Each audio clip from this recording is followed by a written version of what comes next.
back to day 4. We had a short little break there, about to go just before lunch. And now when you talk about guys that are really inconspicuous and sort of just blend in, it's kind of like this next speaker we got here.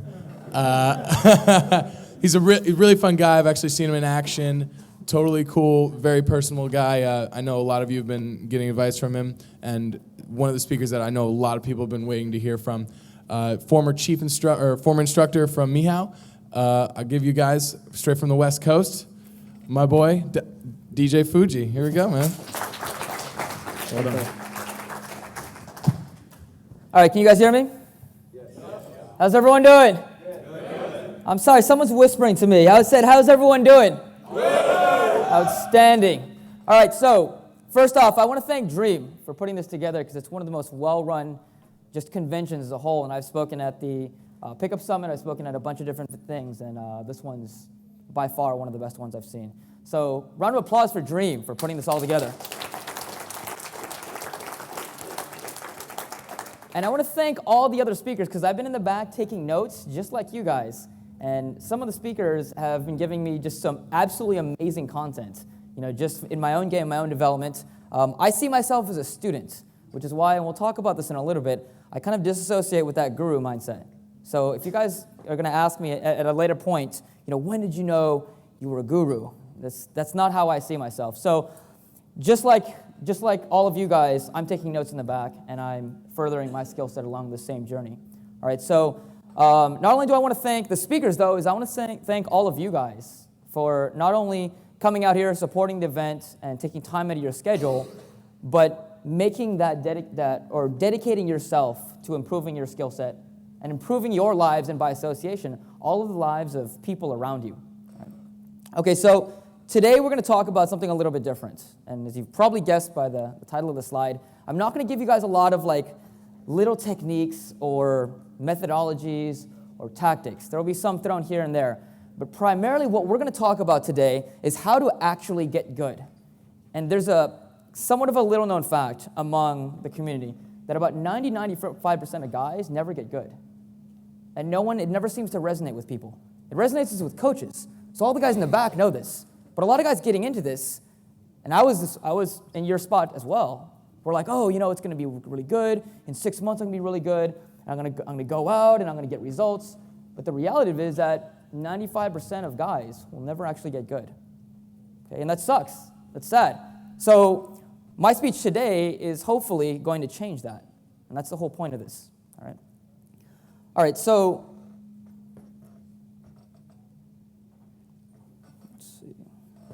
let's look at some of the stuff that we're going to talk about today. All right, first thing, why fundamentals trump methods? Everyone wants to learn a method. Right? Everyone wants to learn, like, the system. I did martial arts for 12 years, and we always wanted to learn the method. I did karate. I did shoot fighting, like ground fighting, and it was always teaching the method. The method's great for business. Fortunately, the method is not good for overall development. So what I stress is fundamentals over the method. So who here's been to the gym? Who here goes to the gym? Okay, so if you guys have been to the gym, you know there's methods at the gym. There's like low rep, high weight. There's high weight, low rep. There's supersets. There's max OT. There's high intensity interval training. There's all these different systems, right? And it's always the same thing as in pickup. It's like, what system do I use? Do I use the crazy one, the high intensity, or the low intensity, or the one the bodybuilders are using? Which one do I use? And when it comes down to it, the guys that get results don't use one system. What do? They learn the fundamentals. So we're going to go over the fundamentals, and we're going to stress the fundamentals over learning an individual methodology. Okay, what you need to learn about workshops. All right, the guys in the back may murder me after this, but I'm going to give you guys the behind-the-scenes look at workshops. And more importantly than that, I'm going to teach you guys how to find good trainers. Now, you guys are extremely fortunate here because nearly everyone who's spoken up here is a great trainer, and I've seen those guys in field. But there's a lot of other guys. There's no certification process in pickup. So you can throw up a website and all of a sudden be a teacher, all of a sudden be a trainer. And if you're just starting out in this, sometimes it's really difficult to look at a website and say, is this guy legit? Because every website says the guy gets laid, right? Every website says he's going to change your life in 72 hours. So how do you tell the difference between someone who's actually good, or more importantly, someone who actually will be good for what you or where you're at, and for your individual path and your journey, and someone who's maybe a waste of time. And we're going to go over that. All right. The importance of 10 words in 3 seconds. We're going to do a quick drill, and I'm going to show you guys why 10 words in 3 seconds can make or break your sets. Who here's gotten flaky numbers before? You guys never got flaky numbers? Damn, that's... You guys should be up here teaching, actually. You should be teaching. So flaky numbers are one of those things that we all get, right? It sucks. And you get the number, you feel like the man. You go home, you give her a call, you get a voicemail, right? It rings twice, so you know you got sent a voicemail. You leave the voicemail, and the next day, no callback, right? So I'm going to give you guys a way to completely eliminate, I'd say about 95% of your flaky numbers. Now, there's always going to be that X factor, right? So she actually liked you, but her dad died the next day, right? There's always things that are out of your control. But about 95% of the time, when you do this, you're going to avoid all those flakes. Right? How to guarantee success in pickup. This sounds like a magic bullet, I know. Except when I tell you guys this, you're going to say, no shit. You'll be like, I've already heard that. But the big question is not whether you've heard it, it's whether you're doing it. Okay, so quick ground rules before we start. First one, leave your egos at the door, okay? And the reason I say this is because the easiest way to absorb new stuff is to leave your ego at the door, and that's obvious. I want to go one step further and take this actionable, and I want all of you guys for the next hour or so, I want you to do me a favor. And I want you to forget everything that you know about pickup, social dynamics, male-female relationships, everything. And this is the same thing that I do when I'm in the back, right? When I'm sitting in the back and I'm listening to a speaker, sometimes they have a different methodology that I have. Like, Topo's a great example. Gone Savage, great example. Those guys are absolutely amazing, and I've learned from those guys. But we have different methodologies sometimes. But every time I hear them speak, I say, I know nothing. I clear my mind, and I absorb everything in. And after that, then I can integrate those elements to my game. But if I put up the barrier first, if I put up the wall first, that's when I block things from even coming in. Okay, so I want you guys to start with that. Second thing, questions. I'm fairly pressed for time because this is about a 4-hour lecture that we've condensed into about an hour and 45 minutes. So on questions, I want you guys to write down your questions because you'll forget them. So write them down, and at the end, we'll have a Q&A, and you guys can ask them then. And last thing, take notes. Okay, and I realize most of you guys are taking notes, but the crux of what I'm going to talk about today is how to get good. And part of getting good, part of that process is dedication. And so the guys that are taking notes, and more importantly, the guys that are reviewing their notes, those are the guys that are getting ahead. Okay, so moving on. Some of you guys are probably wondering who I am and why you should give a shit. And some of you guys aren't, but I'm going to tell you anyway. All right, so it's pretty cliched in this industry. I'm sure we've heard it before, where a guy's like, I wasn't always good with women. I didn't start, he's like a 7-foot-tall Abercrombie model, right? And you're like, I wasn't getting results when I was like, before all this, right? And then I learned the system, all right? When I say I wasn't actually getting results, I meant I sucked, like really, really bad. I wasn't a 40-year-old virgin, but I was one step behind him. If I hadn't found this, I would have been the 40-year-old virgin. So I started off, and I was a 19, 20-year-old virgin, which is going along the same path as that 40-year-old. And I started off, and I was this super dorky Asian kid. Right? Like, I got straight A's in math, and everything, basically. And I always thought, like, that this is one of those things where you either had it or you didn't. And I was one of the guys that didn't have it. And so the whole time, it's different if, maybe you just don't know how to escalate, but you're popular in school, you're well-adjusted, you're kind of one of the cool kids. You just don't know how to escalate, so you just fix that one thing, and boom, you're the man, right? I was not that guy. I was the guy that I had never held a girl's hand at 20 years old. Right? I had never, obviously, kissed a girl or had sex or anything else. I think all of us at some point or another throughout high school had a girl who had a crush on us, even if it was a fat girl. I didn't really have that. So I never really experienced that aspect of it. And this was despite all of the things that I was doing to try to compensate for that.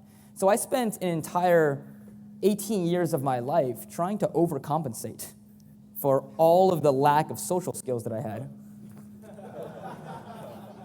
So I thought, okay, cool. I don't have any game, but if I get good grades and I sit at the front, the teacher will like me, and then maybe the other girls will like me. We all know that doesn't work, right? So then that obviously didn't work. So I thought, okay, well, the jocks, those are the guys that get girls. So if I go and I get into high school and I get into sports, I'll get girls. So I went into wrestling, which is arguably the toughest sport in high school, right? And I lettered varsity, and I was like, awesome. It's like 150 degrees in the summer, and I'm wearing my varsity jacket, right? Because I'm like, I'm going to wear this jacket, and I'm going to get girls. And it didn't happen. So I thought, okay, well, maybe it's that, it's that I don't have good fashion. So I need to amp that up. And so I was about to graduate, and I decided, well, I'm going to go to the Marines. I have a Marine uniform, And so now, how can I not get laid? This is the easiest shit ever. I've got a Marine uniform. I'm representing the tip of the spear in terms of the United States military. This should be an automatic shoo-in, but it wasn't, right? And every step of the way, I was overcompensating. One of the interesting things about the male ego is that it protects you. There's a self-protection mechanism. So as unpopular as you can ever be in high school, and I figure I was in the bottom 5%, somewhere around there, right? And the only thing that kept me from the bottom 1% is that I was an athlete, right? And so, but I was a needy athlete. I was needy, I didn't have any social skills, I was awkward, I didn't know how to talk to people, so it doesn't matter how many accolades you have in any other area, you're still going to be unpopular. The interesting thing, though, is that my ego is telling me, no, your ego is kind of like your mom, actually. It's like no matter how unpopular you are, it still loves you, right? It still tells you, you're cool. No, it's not that bad. You're like average. You're not actually that dorky. You're average, and you're pretty cool. You're normal. But the funny thing about life is that life is the exact opposite. And so what life does is life gives you clues. Sometimes they're not so subtle, that you're not as cool as you think you are. So for me, the first clue came in 8th grade. This is a funny story, and I probably should post her picture up here, but this is going out to the entire world. There was this girl in 8th grade, and her name was Jamie Chen. And I don't even like Asian girls, but there was something about her. She was tall and had long legs and had bangs and always wore Daisy Dukes to school, right? She was freaking gorgeous, I thought. And I had the biggest crush on this girl the whole time. I just stared at this girl the whole freaking, she was in like every one of my classes. So I just like obsessed over this girl. And I decided at the end of 8th grade, I need to make my move. I need to do something. This is fucking bullshit. So I decided one day, I mustered up my courage in history. It was like 5th period. And I said, I'm going to make my move. And I grabbed my history books, I grabbed my yearbook, I walked up to her, and I said, the whole class stopped, because the whole class knew at this point. Whole class stopped, and I'm like, hey. And she looks up, and she's like, hi, what's up? And I said, so I was wondering if maybe, if you had time, and like if you weren't busy and stuff, if maybe you'd, if you'd sign my yearbook. And she said, yeah, sure. And I walked back, I turned around, and I wanted to cry, right? Because I knew I fucked up. I knew that I bitched out, and I knew that wasn't what I was supposed to do. But that ego kicked in again, and it said, don't worry about it, because she actually does like you, and she's going to come back and give you this yearbook thing, and she's just shy. She just doesn't know how to express her interest. So you're going to get this signed yearbook, but it's going to be like her professing her undying love for you. And then you guys are going to, realize you both like each other, and you're going to live happily ever after. And so what happened was the next period, 6th period rolls around, and I get the yearbook back, and I'm super excited, right? She comes, she drops it off. And, I'm like, thank you. And I wait for her to turn around, and I, grab it, right? And I open it up. And right on the inside cover, not even on the front page, at the inside cover, I see a long signature. I'm like, oh, this is awesome. It's like half the page, right? And the signature looked really, really good until I started to read it. And I was like, wait a minute, this is not what I was expecting. And the signature looked a little bit like this, right here. And that's a little bit hard to read on the left, so I've typed it all out on the right. And I call it the Unfuck Your Life list. She called it, I believe, Words of Wisdom. But either way, this is the undying love letter from my biggest crush in 8th grade. And it says, Darren, hey, some words of wisdom. Grow taller.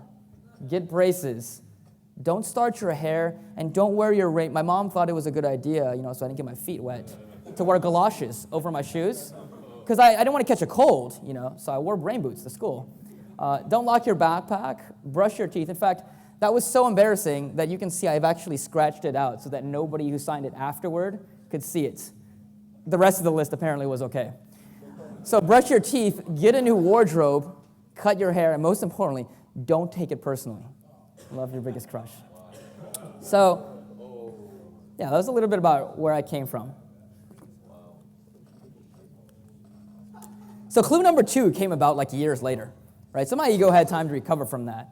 So clue number 2 came about after I was already in the Marines, and I managed to find a girlfriend, and someone else up here said the same thing. Like, they managed to find a girlfriend despite not having any skill by going on the internet, right? So I went on the internet, and I knew I didn't have anything going for me, but I was good on paper, right? But every time I posted on, Match.com or any of these sites, people automatically filter on height.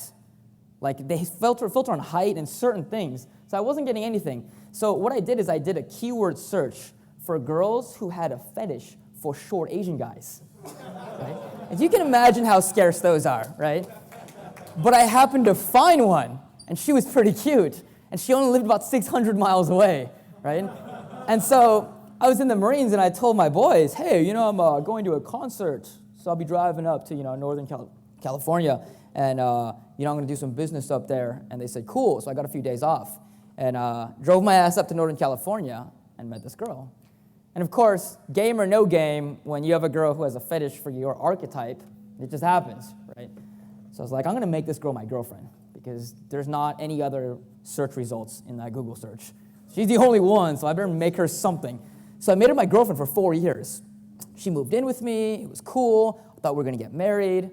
One of the things I didn't realize is that if you don't have these skills, if you don't have the skills to keep a girl, then it doesn't matter if you manage to con her into sleeping with you, or if you manage to somehow get attraction and have her with you, because you won't be able to keep her. And that's exactly what happened.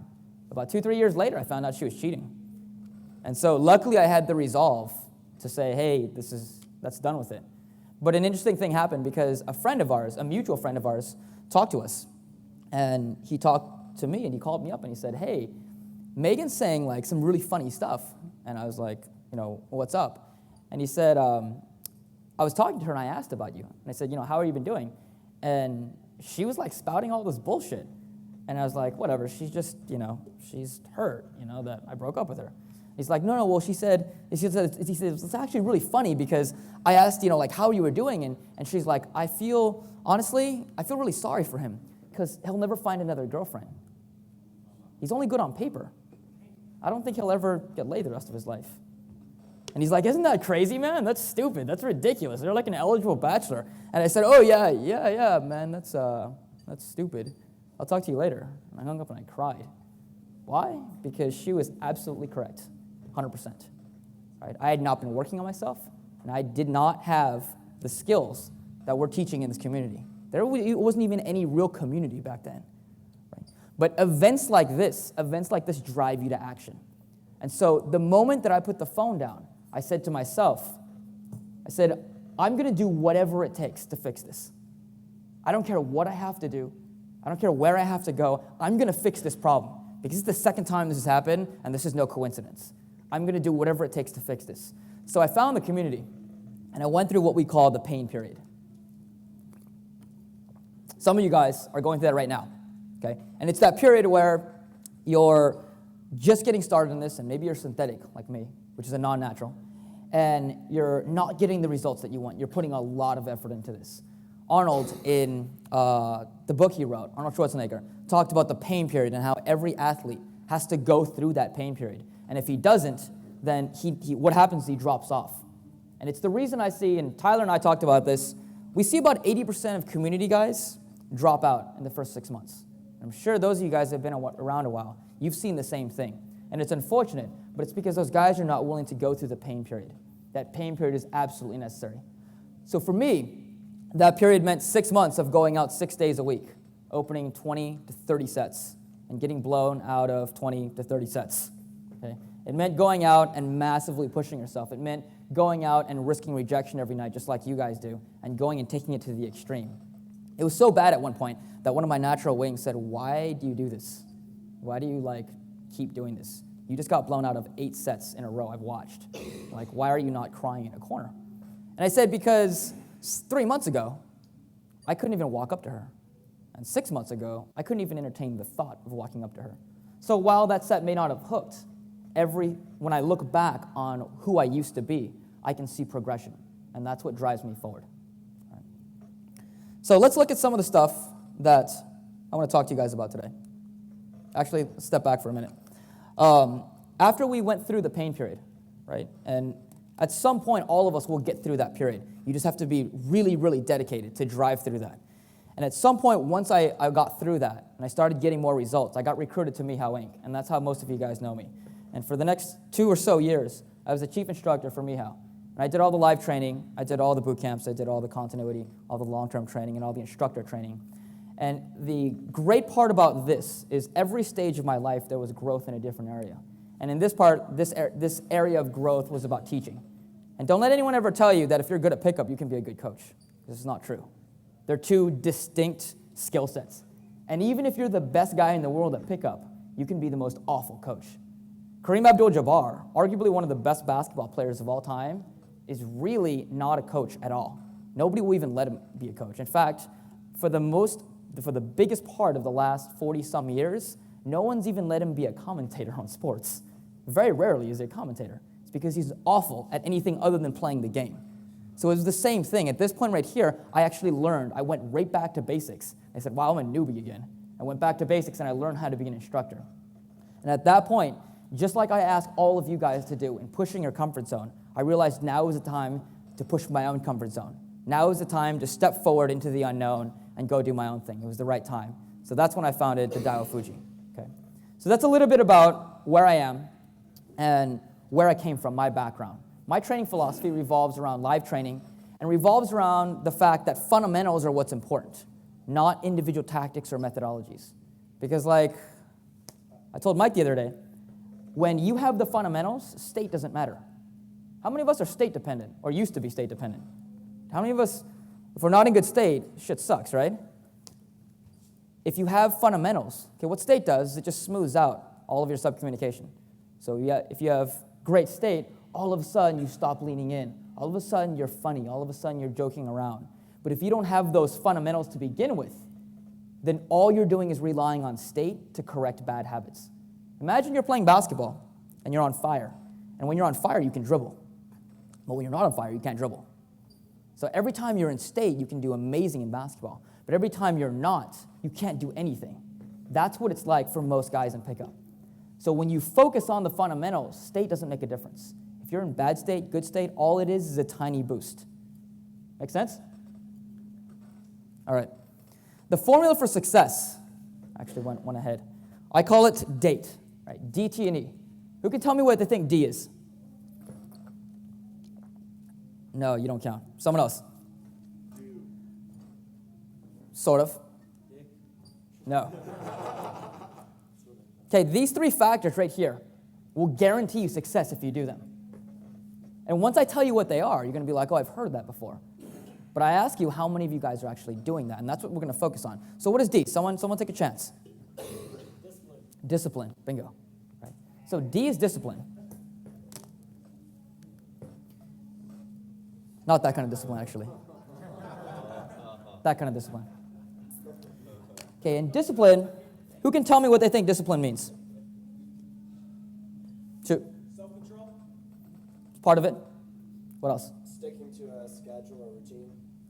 It's part of it too. Okay. What else? Consistency. That's more of the third one we're going to talk about. Personal accountability. That's part of it. Okay. Discipline is doing what's necessary to get the job done, even when you don't want to do it. Discipline encompasses preparation. Okay. Every time I stand up here, I ask, how many guys go out with an index card with 3 things written on an index card, and those 3 things are the things they're going to work on that night? And I'll be lucky if one person raises their hand. How many guys that are synthetics or non-naturals have an established stack that they go out with? Have a completely written out stack they're going out with in order to automate their verbals? Again, I'll be lucky if one person raises their hand. Right? This preparation is key. Sun Tzu in The Art of War said that every battle is won or lost before it's ever fought. Discipline encompasses that preparation. It encompasses doing all the things that you know you should do, but no one actually does. Okay, discipline, like this guy, is going to the gym when he doesn't want to go.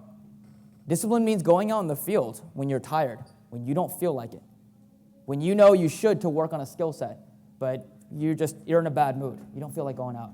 It means going out anyway. It's consistency is what you guys were saying, right? So discipline is one of the key components of getting good. And if you don't have that, and we all know, we all can look inward and ask ourselves, are we giving it 100%? If you don't have that, start working on that. Because without discipline, everything else falls apart. Without discipline, all you're relying on is talent. And I don't know about you guys, but I didn't have a lot of talent growing up. I could not rely on talent. So talent was something that I had to put on the back burner and instill discipline in order to actually get results. Right? Second thing, who thinks they know what T stands for? Someone take a guess. Training. Training is important. It's critically important. And we know this in every other field but this one. So if you're learning martial arts and you tell your dad, hey, I'm going to learn how to defend myself. So I'm going to learn martial arts. And he's like, cool, like, what are you going to do? You're like, well, I downloaded this ebook and this DVD product. It's Taibo. And I'm just going to like watch it and I'm going to emulate it and I'm going to do it. And then after a few times of watching it, I'm going to go on the street and I'm just going to get into fights. I'm just going to like pick fights and like I'll eventually get good by getting beat up enough, right? Like I'll go to the fights and then, what's your dad going to say? He's going to say, you're out of your goddamn mind. He's going to say, why don't you actually go do something proactive about it, get training, and go do it? If you were bad at math and you told your dad, I'm just going to pick up a book and I don't really understand any of it, but I'm just going to pick up a book and I'm just going to keep doing it over and over and over. And then I'm going to go to the grocery store and I'm going to buy things with ridiculous amounts of change and then try to do it in my head. Your dad's going to be like, why don't you just hire a tutor and then bypass all of that? Right? In every other scenario, in every other field, whether it's sports, whether it's a skill, anything else, we take this for granted. And this is one of those things where even in the community, we let society's viewpoint creep into our reality. And society's viewpoint says what? It says we should not take training. It says fuck training. It says be yourself. It says if you don't have it, that's too bad. You'll never have it. And just be yourself and live in mediocrity. It's cool. You'll find someone in your own social class, in your own area, and you'll be happy, and that's the end of that. Right? And we all know that better than that. We all know that there is a way to get better. There is a way to improve. Okay? And that way is through training. And that's not necessarily training through a coach. That's having mentors. A lot of the guys in the back of this room are my mentors. A lot of the guys that have presented here, Gone Savage is the first guy I took a boot camp with. A lot of the guys here are guys that I trained with, guys that got me better. Okay? And a lot of guys were naturals that got me better. A lot of guys were guys in the community that I went out with. But I took advantage of all the guys that were better than me. And all the guys that were on the same level, or maybe weren't as good as me. But I learned something from each and every one of those guys. Okay? Training encompasses learning things from everybody. And it encompasses especially learning things and going out and finding guys that are better than you. A great way, obviously, in what I do is to take training from somebody. And it could be me, it could be one of these guys, it could be someone that you trust. But taking training will knock off a good 6 to 12 months off your learning curve. And I don't know about you guys, but 6 to 12 months off my learning curve, that's worth it. That's worth the small thing that I got to pay to put in some overtime.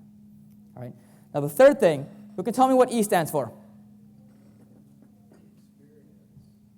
We're going to back up one, actually, because I'm going to give you guys, on training, I'm going to give you guys some guidelines on how to find training. Because I never got this when I was starting out. And that's the one thing I wanted. It was like, how do I find a guy that I want to train with, besides just Googling it? How do I find a guy that I actually trust? So this is what I found by the School of Hard Knocks. What to look for. Okay. What to look for in coaching and training. No one ever told me this.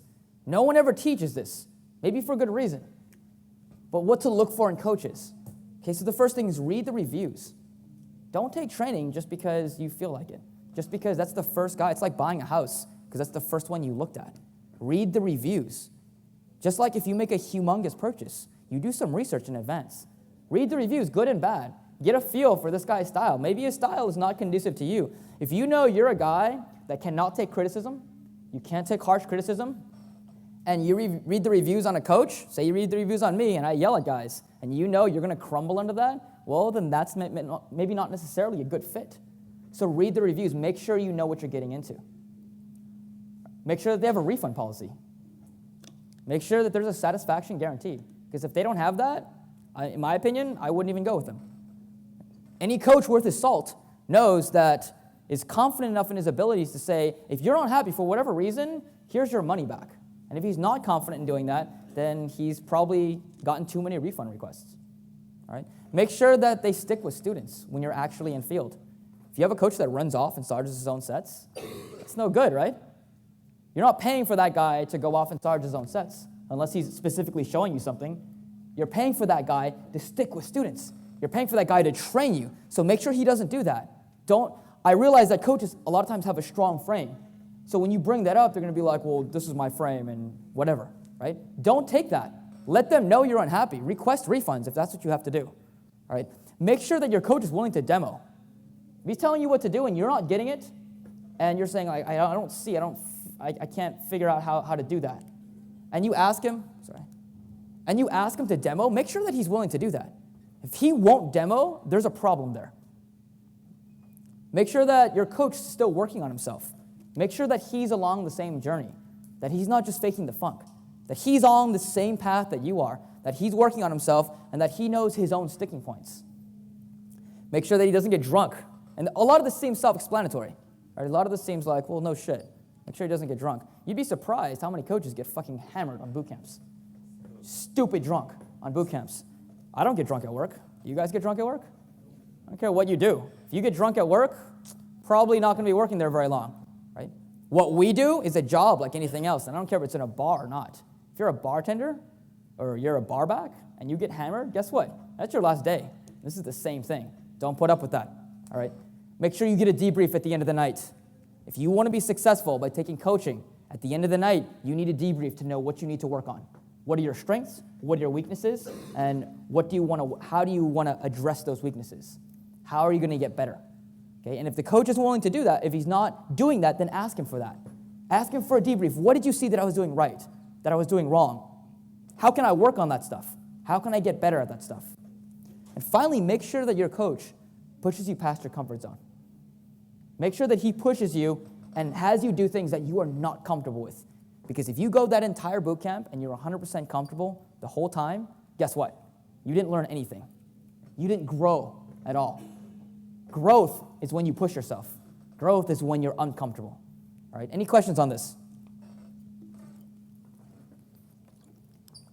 Okay, last one, execution. All right, how am I doing on time, guys? Time? Good, all right. Okay, so execution. Execution is actually getting out there and doing it. Right, so we have the preparation, which is the discipline. Right? Preparing, writing a routine stack if you're synthetic.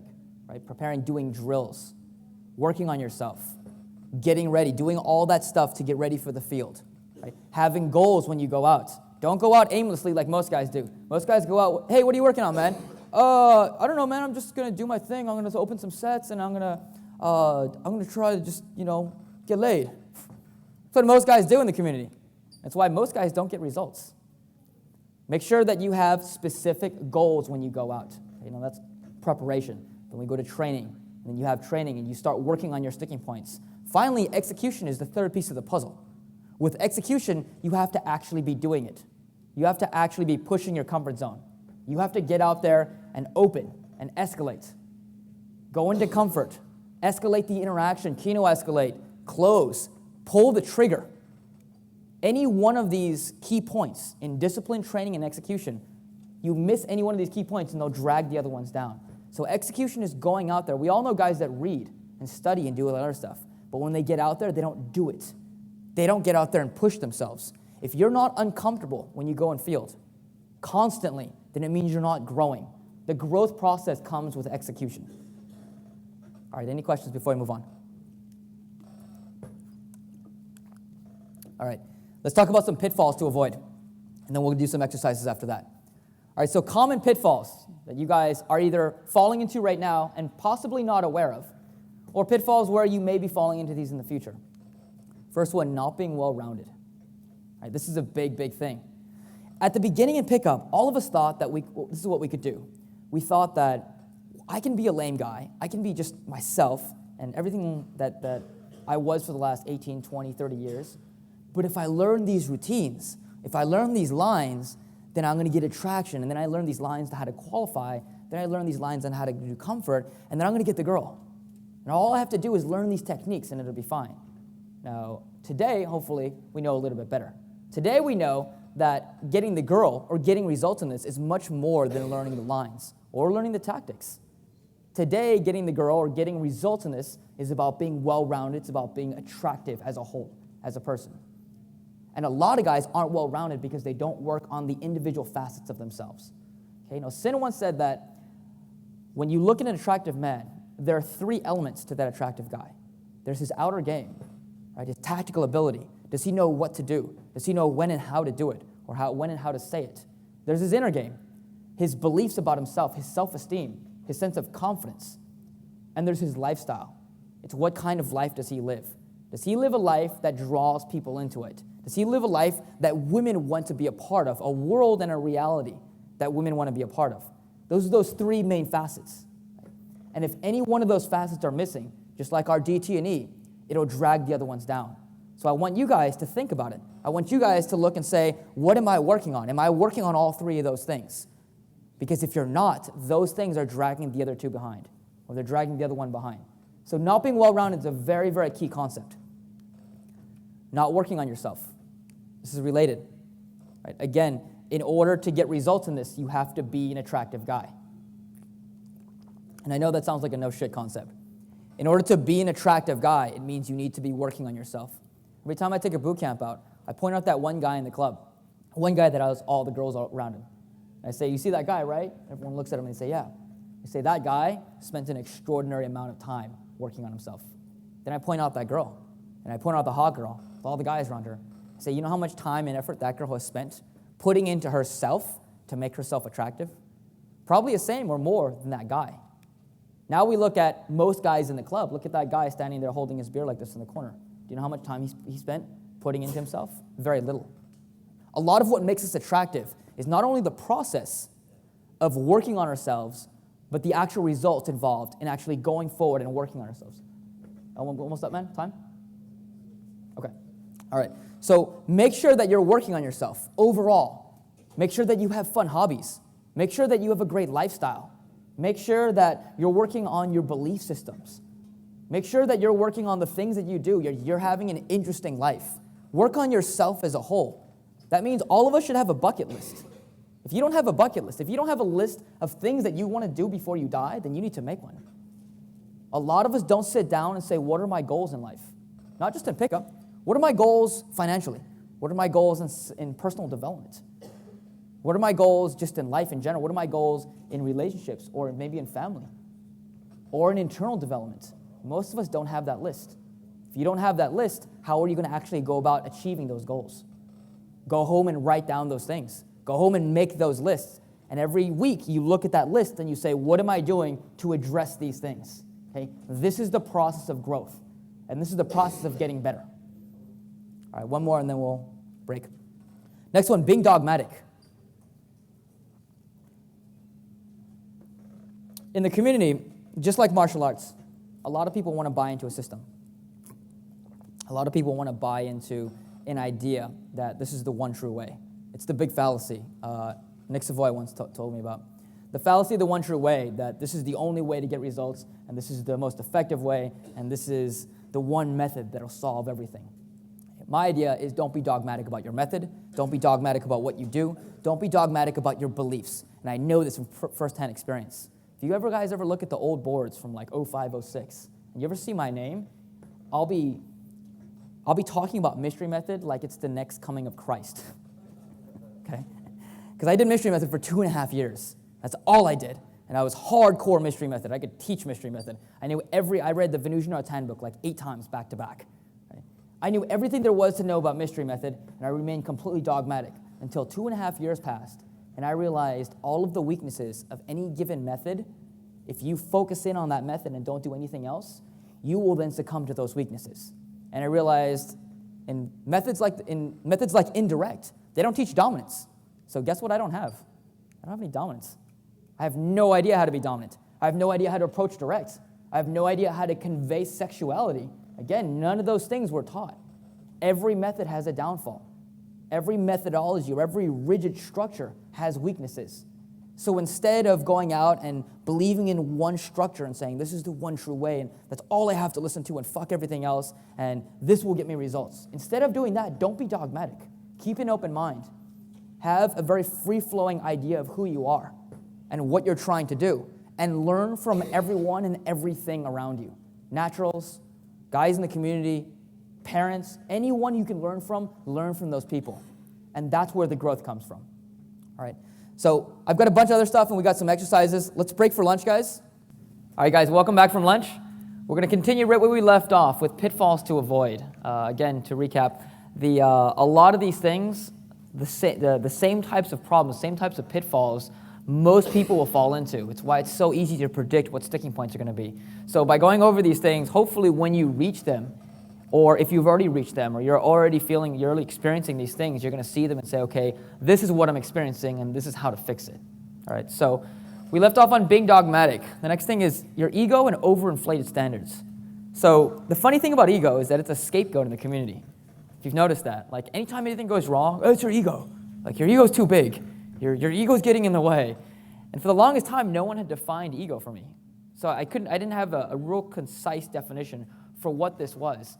My understanding on the ego, and I'm not a super inner game spirituality type person, but the ego to me is your self-concept. It's how you see yourself.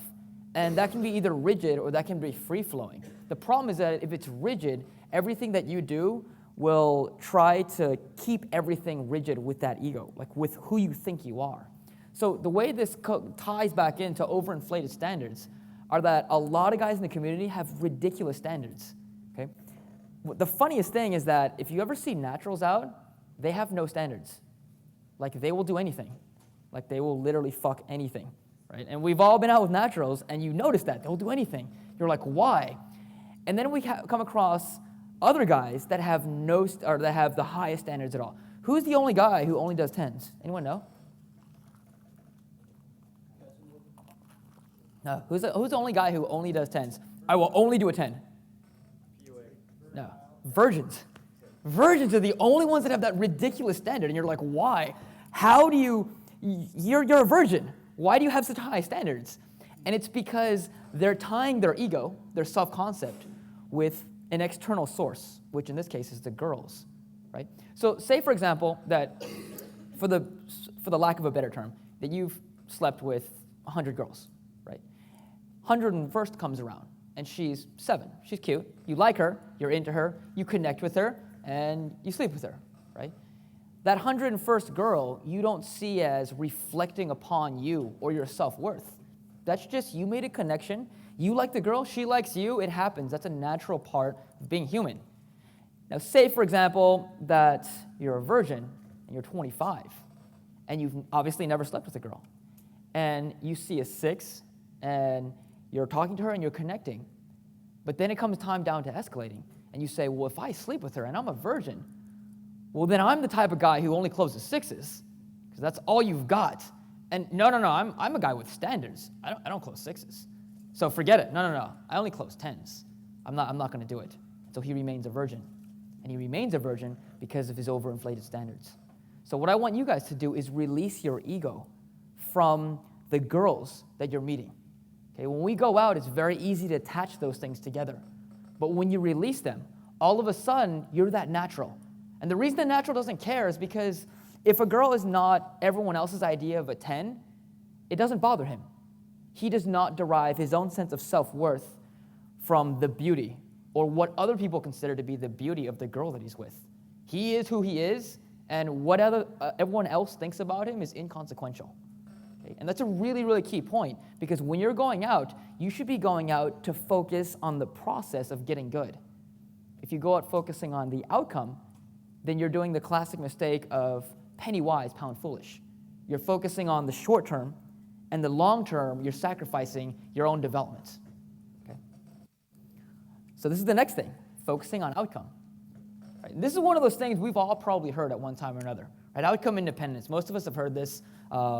Mystery is a big proponent of this, but very few of us actually do it. And I have to constantly, time and time, remind myself and remind my students that you're focusing on the process, not the outcome. And I know that sounds simple, but picture the scenario. You're out in field, and you see a 4. Right? You see a girl that you're not sexually attracted to. And there's all guys around. You're in that venue, probably like last night at iBar, if any of you guys were there, where there's just all guys around, right? Or there's all whatever. There's no sets, right? And there's a 4 there. And you can either hang with your friends, or you can charge the 4. Right? And you think, well, I would never do her. Why would I even bother?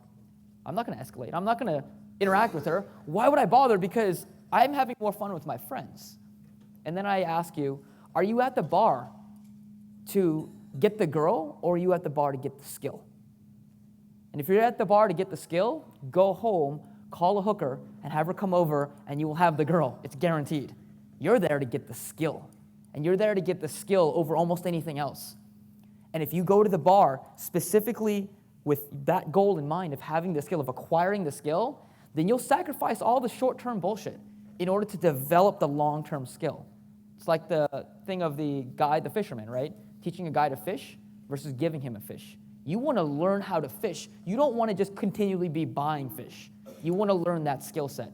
So by focusing on the process, instead of focusing on the outcome, you kill a few birds with one stone. One, you always make sure that you're furthering the process. You're furthering the learning process. The second thing is that you don't telegraph neediness. If you go to the bar and you think, I want to get laid, I'm going to the bar to get laid, I'm going to pick up a girl, I'm going to meet somebody, what are you telegraphing? You're telegraphing that I'm looking for something. When you walk up to a set, you open a set, guess what? You want something from those people, and they sense it. How many of us have been out when that guy comes up to us and he's like, hey, buddy, and you're like, this guy's going to ask me for money. You just know. He could be wearing a fucking suit, and you know. You're just like, in the back of your head, you're like, this guy's going to ask me for money. And he's like, hey, what's your name? And you're like, oh, DJ. And he's like, oh, my name's John. He's like, hey, man, I'm down on my luck. I need some spare. You're like, I knew that was coming. Why did you know that was coming? Because he approached with an agenda, and you smelled it on him. He approached by being needy, and you smelled it on him. Girls do the exact same thing. They're just 10 times more acute than you are. So before you even walk up, when you walk in the venue, they smell that from across the room. That, hey, this guy has an agenda. He's not here to have fun or here to whatever. He's here to meet somebody. He's here because he's needy. He's here to get laid. And that's the problem. So both of those things come together. And when you focus on the process versus the outcome, you knock out both of those stones, or both of those birds with one stone. Does that make sense to you guys? All right. Next one, guru worship. This one's a fun one. There's a lot of guru worship in this industry, and some people have talked about it, and it's a pretty standard thing. Anytime you have an industry where there's industry leaders, or there's people that are teaching or doing whatever, there's an automatic thing of worship.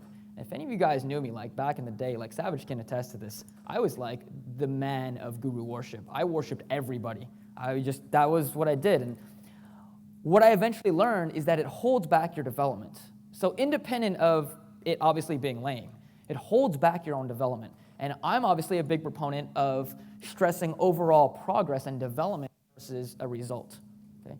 So the reason the guru worship, the reason that it holds you back overall is because when you look up at a guru or whatever's supposed to be a guru, you're like, oh, that guy's guru. He's a coach, he's an instructor, he's whatever.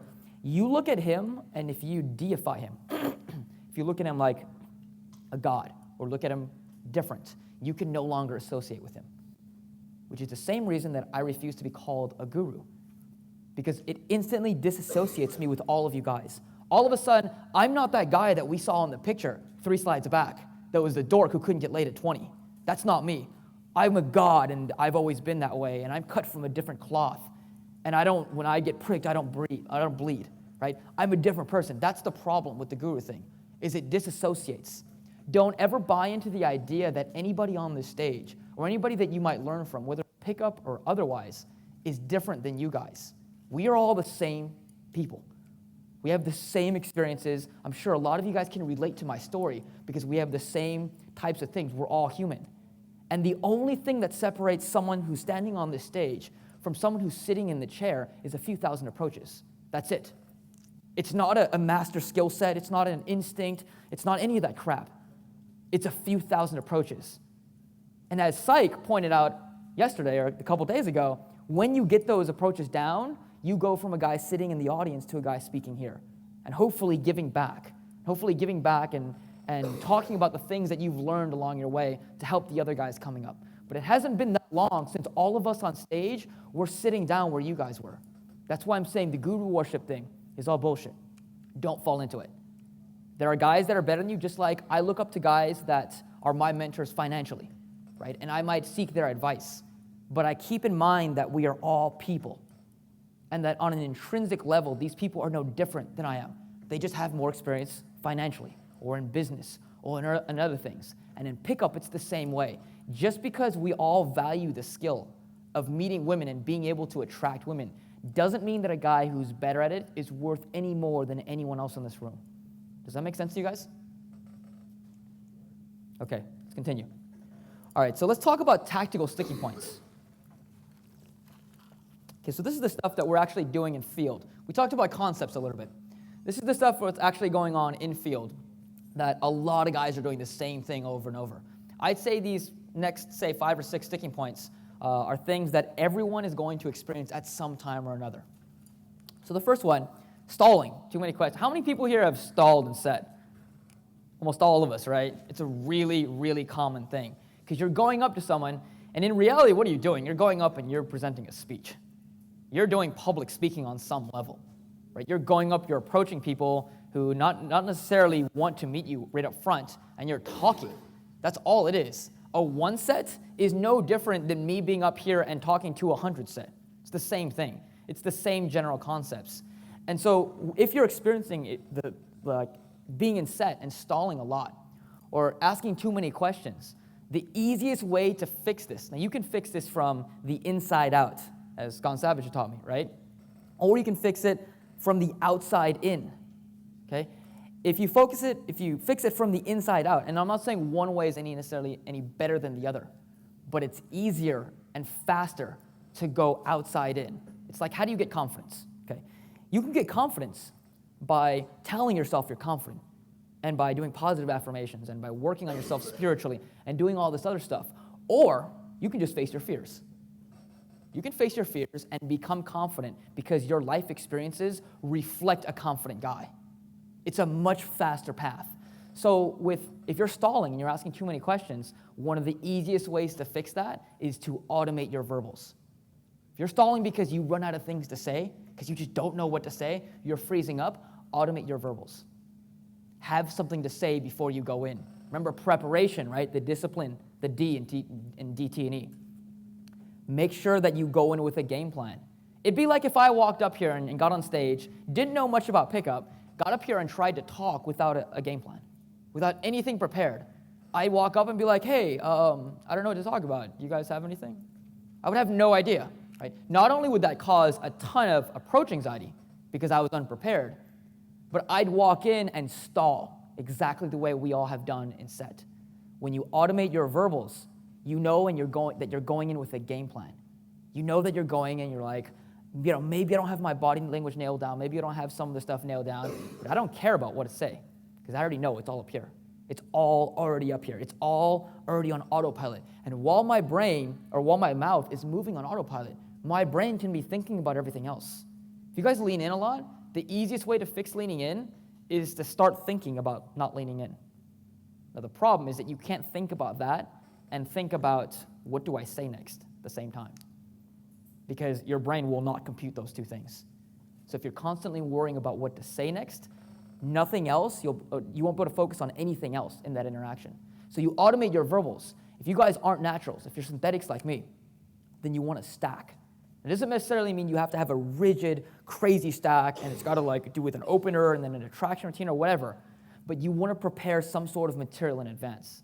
The best stand-up comics, the guys who can get on stage and riff off of the entire audience, still go up with a game plan. It's not necessarily a rigid thing that I have to follow every time, but it is a general game plan. And the guys just starting out, they go in with a more structured game plan.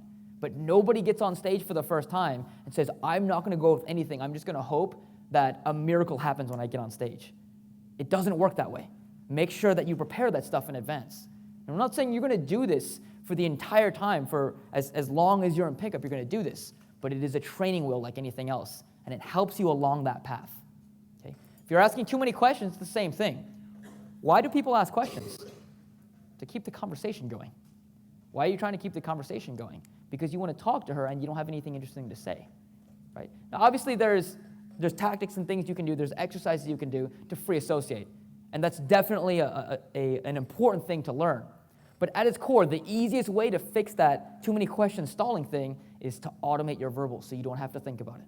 Remember that verbals, what you say, the words, are 7% of total communication. That means the other 93% is everything not to do with your words. It's your tonality, your body language, all that other stuff. So if we're looking at what's important in the interaction, it's not the words that you say. So you might as well automate that. Just like business, you might as well automate the unimportant stuff so that you can actually focus on calibration. Calibration is so hard because we can't focus on calibration and what to say at the same time. Make sense? All right. No kino. This is a big thing. This is a thing. This is a sticking point. All of these sticking points have come from my own development. They've all come from things that I've screwed up before. Okay? And no kino was a thing that was always a problem because guys would come in and they'd be like, hey, when is Kino going to get here? Is she going to get here anytime soon? Tell her she should show up. Right, my wing's trying to let me know Kino more. Or I had instructors say, hey, just Kino more. But nobody ever told me how. And I was like, well, that's cool, but that's like telling a blind man to just see. No, dude, just open your eyes and see. Just not that easy, right? If no one tells you how to Kino, you're just, hey, what's up? How are you? You don't know how. It's just awkward, and you feel that awkwardness, so you hesitate. Okay? The easiest way to start Kino is to Kino right off the opener. As soon as you open, touch her on the shoulder or on the arm right here. Just a quick tap right on the opener. Because from that point forward, you've established the momentum. We've all been at this point where we see the cute girl, like not even in a club, say at the beach, right? And we walk up and we sit down right next to her, and we think about, okay, how am I going to open? And then we think for like 20 minutes. By the time it comes time for you to actually open her, she realizes you've been sitting over there for 20 minutes, like thinking about something. Then all of a sudden you open her and you're super nervous because you've been thinking about it for 20 minutes. And you've been contemplating what's the perfect opener. Whereas if you threw your blanket down, you lay down, you're like, hey, what's up? All of a sudden you've broken that all at once. And it's the same thing with getting Kino started, right? You open the set with Kino, and from that point on, the Kino's natural. The Kino's like, everything that you do after that is you're a touchy-feely guy. Whereas if you open and talk for 10 minutes, don't touch her at all. The moment you touch her after that, it's always going to be a big move. Because you went from nothing for 10 minutes to then trying to touch her, and then it's weird. We've all been there, okay? So Kino right on the opener. We're going to do an exercise on this in a little bit. Not qualifying or escalating. Okay, I guarantee you 99% of this room is not qualifying correctly. Who can give me a definition for qualification? Gain or to invest. On hands? Screening for your interests. No. Question? Gain Or or to invest. no. Those are elements of qualification, and they're important elements, but they're not the crux of qualification. Give her a reason why you like her. Exactly. Right? You cheated. I told you that last night. All right? Qualification, the crux of qualification is telling her why you like her for more than her looks. Now, there are other elements to that. There's screening, right? There's releasing. There's all these other things too. There's investment. But the main thing, remember back in the Venusian Arts Handbook, when Mystery first broke down the basic interaction that all of us are basing our stuff off of? And he said there's attraction, comfort, and seduction. He said in attraction, you have female to male interest, and then you have male to female interest. Male to female interest. Not screening, not asking her what does she have going for her besides her looks, not asking her if she can cook, male to female interest. Qualification is hitting on her. And the biggest problem that I had with indirect is that they didn't stress that enough. And so entire methods were created to compensate for the fact that guys going indirect did not know how to show interest. And it was the biggest sticking point all of us in MM, all of us in indirect had. We did not know how to show interest. So with qualification, most guys qualify like this. And this will probably resonate with all you guys because it definitely resonates with what I used to do. They say, hey, so are you fun? She's like, yes. You're like, cool. You're like, so what do you have going for you besides your looks? And she's like, say she's attracted. And she says, I don't know. I'm like a really like down-to-earth person. And, I'm really, whatever, I'm really driven. I'm going to get my master's degree, and I'm a really good friend. And right as she's invested, what does 99% of the community do? Cool. Oh, yeah, so yeah, I'm a really good friend, too. Yeah. So the other day, I was out. Did you show any interest there?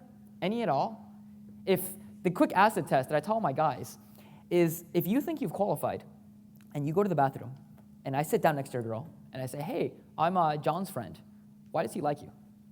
If she doesn't immediately know, and she can't immediately recite why you like her, you didn't qualify at all. You just completely skipped that. And the interesting thing about qualification is that it's one of the few steps that you can't skip in the interaction. Now, there's obviously always exceptions, but for the most part, you can't skip that. And if you try to, even if you're an advanced guy, you try to, it comes back to haunt you. If you don't qualify, how many of us have already gotten this, right? We take a girl home, and we're doing really well, and we're escalating, and it's in the bedroom, and we're like, dude, it's on. And she's like, oh, wait, hold on, slow down. Why do you like me? She ever asked that? That means you didn't qualify. You didn't tell her, I like you, and this is why. Now, it's a little bit more sophisticated than those words, but if you have to do that, then that's what you got to do, because you have to let her know you actually like her. And the vast majority of guys don't do that. Okay, what's your question? Okay, so, thanks. Okay, what would you say, just on this qualifying part, what would you say about overdoing qualifying? You talked some about not doing enough. If you when do you stop or where do you draw the line? With qualifying? Yeah. I've broken down qualification into a 4-step submodel. Just because I think linearly, right? I think very logically, and it was the easiest way to go about it with me. You qualify until she becomes uncomfortable, then you release. That's pretty much it. In a nutshell, that's what it is. She likes you, you start to show her interest, and you start to show her progressively more interest, the more interest she shows you. She shouldn't have to throw herself at you before you start to say, oh, you're kind of cool, right? It should be a gradual, mutual seduction. So she starts to show interest in you, and you start to show interest in her. Now, if we're looking at this from a really technical standpoint, all that's really going on is she's throwing IOIs at you, you're calibrating by throwing them back. And you're rewarding her IOIs, telling her, hey, this is good. I like when you show me interest, and then you show her interest. And that's what creates that mutual seduction, right? Because you're continually showing each other more and more interest. And every time she shows you that, you reward with your interest. Or you reward with sexuality. You reward with things that make her feel good. Okay? And that's kind of how it works. The moment that you step over the line and you go a little bit too far, simply step back. It's like what Syke was talking about with dance floor game. The moment you go too far, she's uncomfortable, just step back. Okay? Same thing with Kino. You touch a little bit too much, she's uncomfortable, step back. That's it. Make sense? Perfect. All right. Okay, so with qualifying, I would say this is the biggest sticking point in the community. For guys that can approach, for guys that are approaching and they're getting numbers, they're getting some attraction, this is the biggest sticking point. No one ever qualifies. And it's because most people don't know what qualification is. And when they finally figure it out, it dawns on them, right? Someone in here just got a lay from that, because he just told me on the break, okay? Because they finally started showing interest in the girl. Most guys don't do that, right?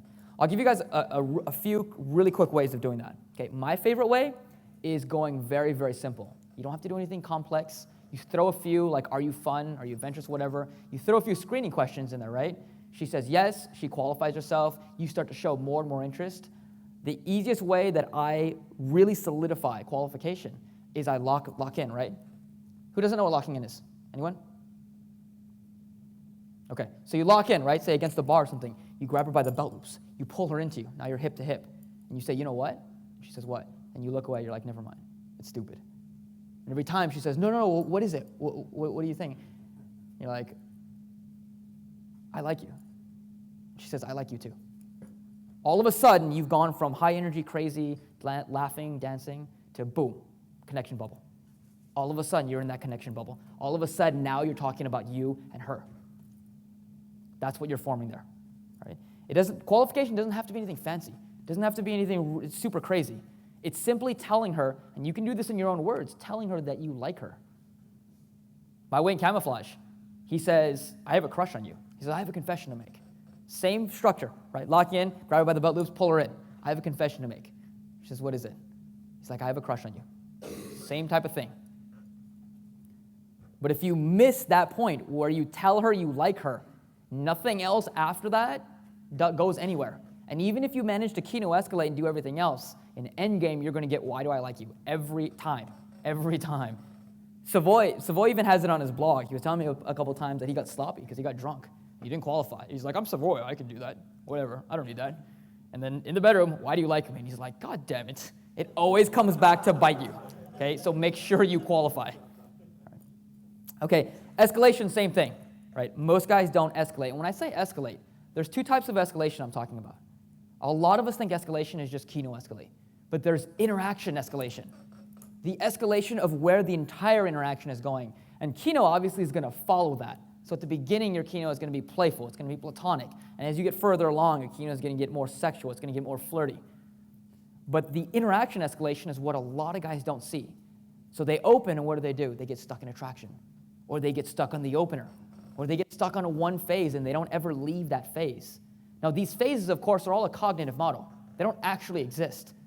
But they're useful for figuring out where you are in this whole thing. And if you get stuck at one point, you'll never actually get further. And what's over here? Delay. What's over here? Relationship. Or whatever we want out of this. But if you're stuck here, nothing doing. Nothing happening. That's why you don't want to stay in attraction forever. That's why you don't want to stay even in comfort forever. You stay in comfort and you don't escalate. Same thing. You stay in the opening phases. Same thing. You want to be constantly pushing the interaction to see where you can take it. And push the envelope. Go further than you think you can.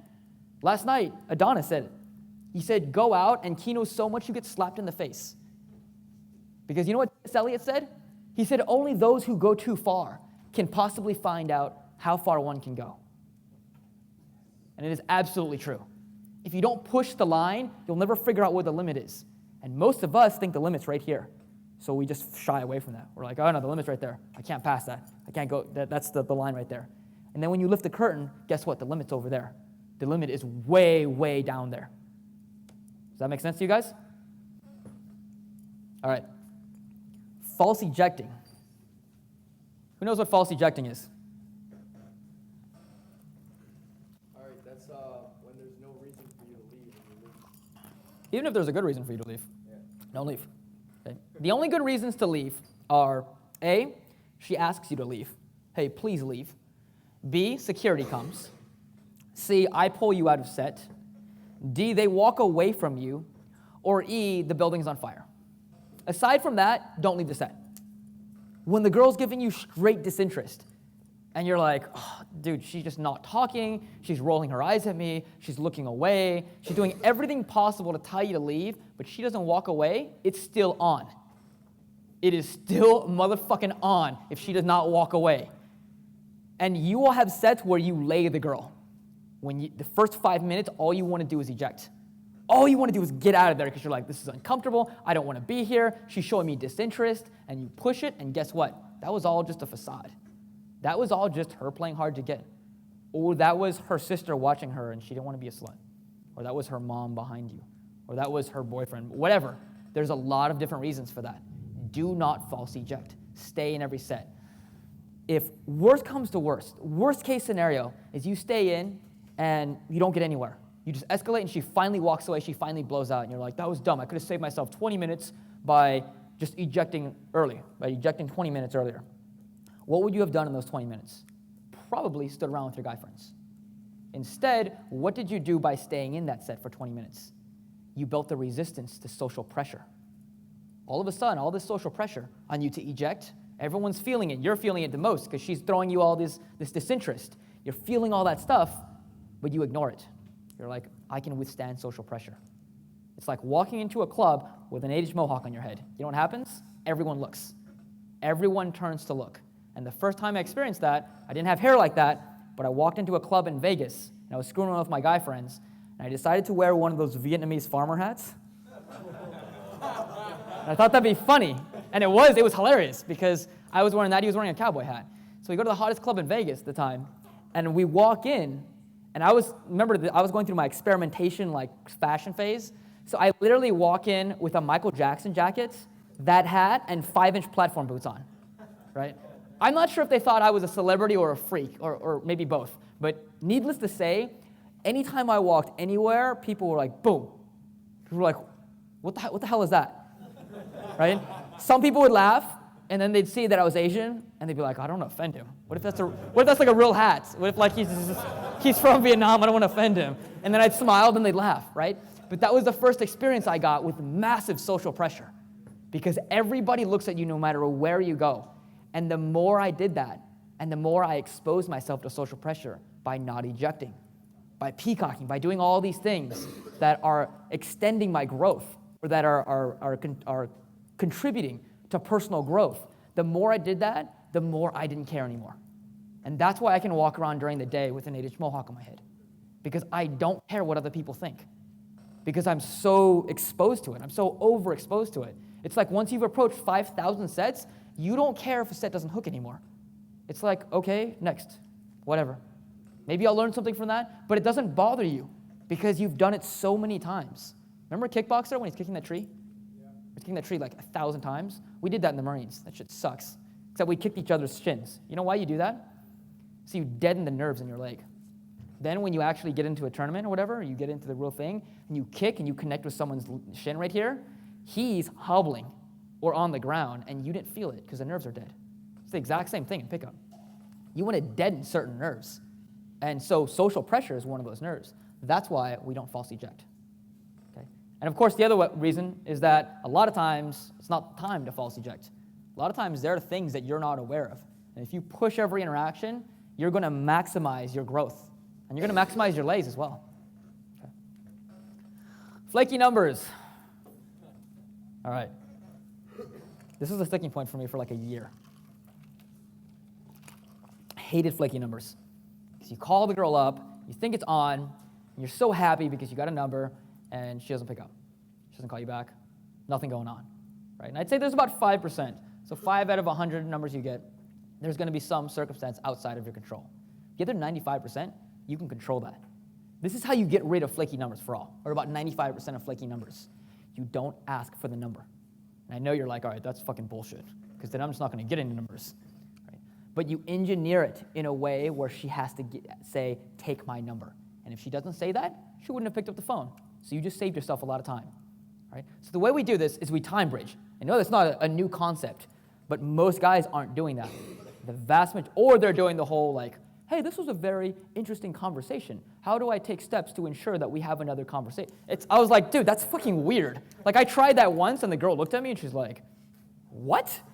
I was like, I don't know. I was just trying something new, you know?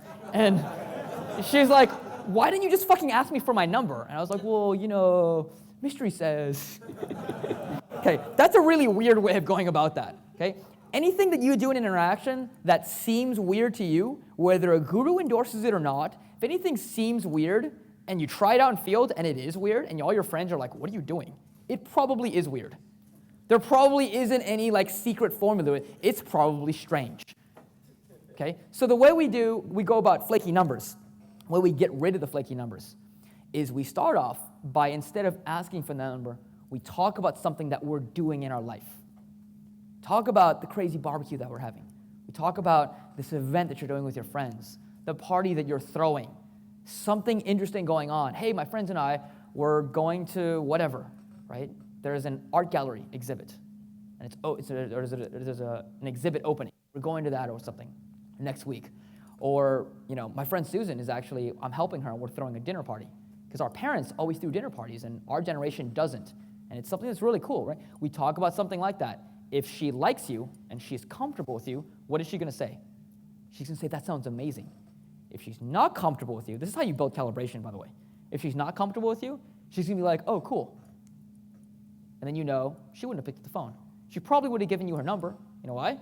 because state's up, because it's a bar, because you're talking to her for a while, because it's really awkward for her to say no, right? So I know we've all been in the situation too where we're at an event and a guy asks for our number and we don't want to give it to him, right? It's really awkward for us to say no. It could be in one of these conventions where a guy's like, hey man, we should go out, and you don't want to hang out with him, right? It's really awkward to say no. So a lot of times we just give it to him. Well, girls feel that 10 times over. So when you ask for the number, unless she has a very good reason to say no, she's going to pull one of those like, okay. Or she's going to be like, oh, well, let me take yours.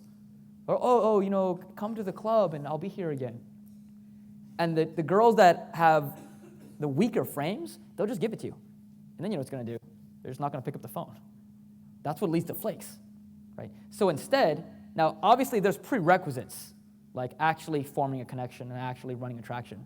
But assuming you're doing that stuff correctly, the way to calibrate so that you never get a flake again is simply to talk about that amazing thing that's going on.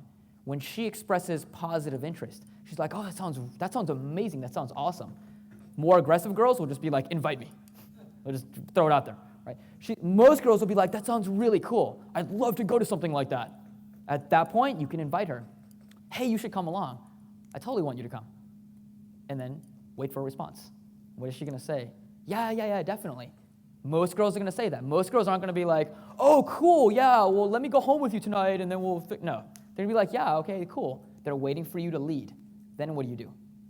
You say, what's the best way to get a hold of you? Not, I'd like to continue this conversation sometime at a later date because, no, it's weird. It's strange. I don't know anybody who can make that sound normal. How do I get a hold of you? What's the easiest way to get a hold of you? Because then, if she's like, oh, email me. Unless she's from another country and doesn't have a phone, that usually is a blow-off. If she likes you, she's not going to be like, email me. She's going to be like, take my number. Every time, take my number. If you've done something wrong up until that point, this allows you to calibrate. This allows you to step back and be like, oh, you know what, I'll get it later. We'll talk about it later. If you get a blow-off, step back, tell her we'll talk about it later, and continue running comfort or continue running attraction or wherever you're stuck in. Because it means she's either A, not attracted enough, or B, she's not comfortable enough with you. But instead of what you would normally do, which is get the number, cool, I'll talk to you later, walk away with a flaky number, now you have the calibration to know that number wasn't solid. So instead of taking it, I'm going to push it on the back burner. I'm going to build some more comfort or some more attraction, try it again later, and see what happens at that point. You can do just like the kiss close. If you don't get the kiss close, what do? You back up, you try again later. You build more attraction, you build more comfort, you try again later. It's the exact same principle. What's the best way to get a hold of you? It gives her an instant out, because she's going to be like, if she doesn't want to, she'll be like, oh, just come to the club next week, I'll be here. Right? Or she's going to be like, call my work, right? Or here's my Facebook. Those are all polite ways of her blowing you off. But if you don't give her that option, because you say, hey, what's your number? Then she has the option of A, give it to him and don't answer the call, or B, make it very socially awkward. Most girls are going to go with A, and you're going to get a flaky number. Okay? Does that make sense to you guys? All right. Last one. Not pushing your comfort zone. This is a really, really big key. This is why guys don't get good. Because all of our comfort zones are at one point or another. Some of us are comfortable approaching. Some of us are comfortable running attraction. Some of us are comfortable telling a girl we like her. Some of us are comfortable conveying sexual interest. And others are not comfortable with any variety of those things. You know where your own comfort zone is. Find out where that zone is, where that line is, that barrier, that comfort zone, and step over it repeatedly. Because every time you step over it, this is the line, and you step over the comfort zone, guess what happens? The line moves. Now it's over here. You've done it already. It's like if you haven't jumped out of a plane, if you haven't gone skydiving, do it. Because it's not within your comfort zone. And it's fucking scary. You look down, you see sky, you're like, I'm going to jump. You jump, you're terrified. You do it. The second time, you're like, whatever, jump. The third time, you're like, this is like cake. I'm going to step off with one foot, right? Like, every time you do it, your comfort zone gets further and further along. Okay? And in pickup, it's the same way. So if you're not comfortable approaching, then you continually approach. Pretty soon, that line that you just stepped over is now over here. Then you step over it again. Then what happens? It moves over there. And that line continues to escalate and escalate. And that's how you go from I can't approach to I can get consistent lays, and I can get what I'm looking for out of this community. or out of what we're doing. Okay? Pushing the comfort zone is, in my opinion, one of the most important things in everything that we're doing. It overshadows all of the techniques and everything. Everything comes down to literally pushing yourself. And most naturals who didn't have all this technology, they didn't have all these speakers and all this ebooks and the products and everything, how did they get good? By going out and repeatedly pushing their comfort zone. And yeah, it took longer. It took like 5-10 years for naturals to get good. For most of them, they just continually did it over and over and over and over again until they figured things out. But they continually pushed their comfort zone. Imagine if they just said, well, that didn't work out with approaching, so I'm just not going to approach again. They would never be a natural. And likewise, if you do that, you're never going to get to where you want to be. So continually push your comfort zone. Every time you feel discomfort, say to yourself, this is the feeling of growth. There's some great quotes about comfort. One of them is, become comfortable with discomfort. I believe that's from Tim Ferriss. And the other one is that there is no growth in the comfort zone, and there's no comfort in the growth zone. Okay, really, really, really good quotes that exemplify everything it is about pushing your comfort zone. And if you do that in pickup, you'll do that in your actual life, in real life. You'll do that in your financial life. You'll do that with the job situation. You'll do that with everything. And the more you do that, the more successful you'll become overall as a person in every area of your life. Because there's not too many areas in your life where you cannot grow from pushing your comfort zone. Every single thing is like that. It's like what I tell a lot of guys when guys ask me, like, why did you leave Mehow? Like, you had it all freaking made, man. You had it all freaking, like, everything was cool. Like, you had students, you had a guy doing the marketing, you didn't have to manage all that stuff. And I said, if I tell my students to push my comfort zone, and I'm comfortable, which I was, very comfortable. I was the chief instructor. I called the shots. I was like, whatever. You know what I mean? No one even, like, challenged what I did. I could have done whatever I wanted, right? But I was comfortable. And anytime I get comfortable, I start to realize something. I'm no longer growing. So let me step out of my comfort zone to continue growth. All right? It's an overarching principle that will lead you to success, whether you're doing pickup, whether you're working on your financial life, whether you're working on your personal or development life, across the board, it will lead you to success. Okay, we're gonna do a drill. All right, I need a volunteer. I need 2 volunteers, one guy who's pretty new, and one guy who has some experience, say maybe a year or 2. Volunteers. Shoot. How much experience do you have, man? Cool, come on. Okay, I need another volunteer. Not you, you're a speaker. Volunteer. Step over here. Yeah, come on. Shoot, how much experience do you have? Cool, all right, awesome. Can we get a mic up here, man? Yeah. Cool. Okay, so this drill is called First Impressions. And the reason it's so important, and we actually saw this, one of the other guys did it, and I was like, damn it, he stole my drill. But then it turned out to be different, okay? So the way this drill is gonna work is these guys are going to approach, and I'm gonna be, who wants to be another girl? Let's have another girl. Not you. You're going to troll. Someone who can actually act. Okay, cool. Does she want to volunteer? I don't think she wants to volunteer. Who wants to volunteer? Awesome.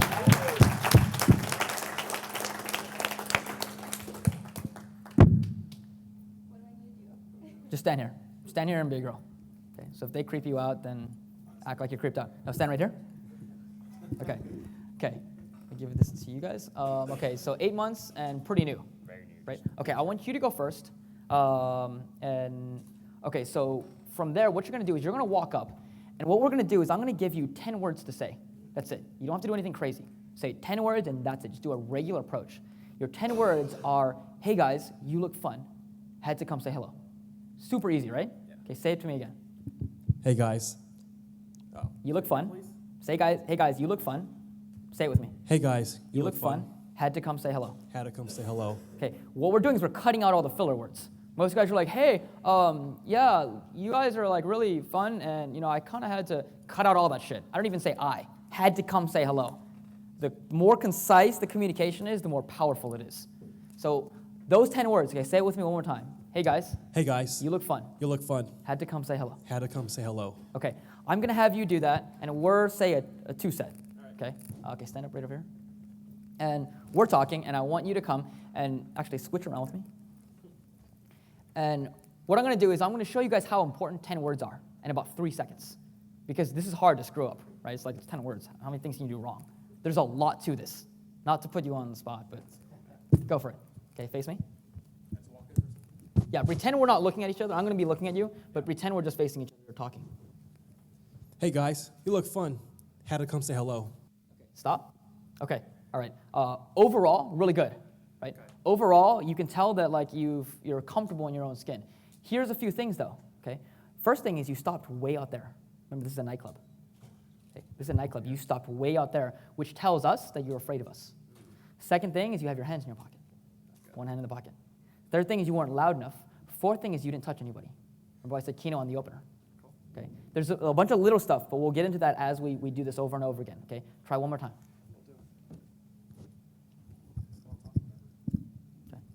Hey guys, you look fun. Had to come say hello. Hey. My name's Moses. What's going on? Okay, better. Okay, so all these little things are contributing to the big things. Okay, one thing, and I know it's hard with the microphone. One thing I want you to do is I want you to keynote at the same time that you stop and start to talk. So when you're walking up, you keynote as you start talking. It's very natural. Otherwise, what happens is that you stop, you start talking, and then it's like, and people are like, why did that happen? Yeah. Okay, gotcha. Hey guys, you look fun.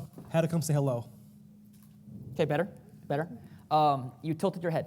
And I know to you guys it sounds like that's retarded. That's the smallest thing ever. Do you know what tilting your head does? When you go like this in a set, do you know what that does? Telegraphs interest. Massive interest. What does a girl do to you when she's into you? Every time. And when you do that to girls, it telegraphs tons of interest right off the bat. Okay? Really quick, could you change your blocking so that she's not blocking your face from the camera? Sure, yeah. There you go, Okay, perfect. right there. So how do you recommend I come in? Come in the same way. Stop right around here. Kino and then open. Okay? All right. So start off.